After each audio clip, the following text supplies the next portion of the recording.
معصوم فرماتے ہیں کہ جڑا بندہ پانی خالص نال روزہ افطار کرتے پانی خالص نال روزہ افطار کرتے ان دے جڑے دل تو آلودگیاں ہیں وہ اس طرح اللہ دھو دے سی جس طرح کسی نجاست نو پانی دھو دے ماشاءاللہ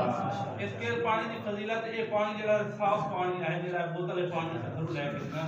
کوشش کرنی چاہیے ہر نماز ان کے اپنے ہاتھ سے ایک بوتل گھروں پانی دی لے کے آوے یہ جڑا فلٹر والا جس وقت یہ افطار کرے اس خالص پانی نہ افطار کرے تے جڑے دل دے اوپر جڑی آلودگیاں ہیں اللہ وہ ہمیں دھو جیسی کہ نجات عطا دور کر دیتا ہے پانی معصوم فرماتے ہیں امام محمد باقر علیہ السلام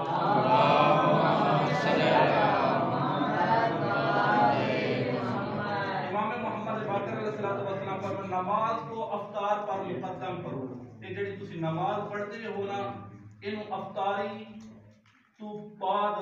نہ کرو بلکہ پہلے نماز پڑھو اس تو بعد افطاری کرو کیوں معصوم پر مگر یہ ہے کہ کسی گروہ کے ساتھ بیٹھے ہو اگر کسی نے تو بلایا دعوت ہوتے اگر کسی نے سے دعوت مل گئی تو بھائی افطاری کرو تو پھر تسی افطاری کر لو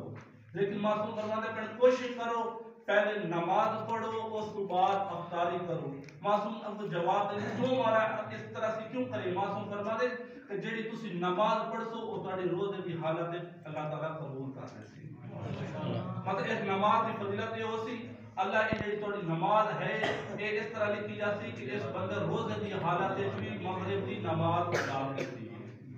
یہ ہے فضیلت یہ روزے دی تو ہم کوشش کرنا چاہیے کہ ان فضیلتاں دے بدنوں عمل کرن دی توفیق عطا فرمائے اللہ ہمیں گلاں تے عمل کرن دی توفیق عطا فرمائے محمد و محمد صلی اللہ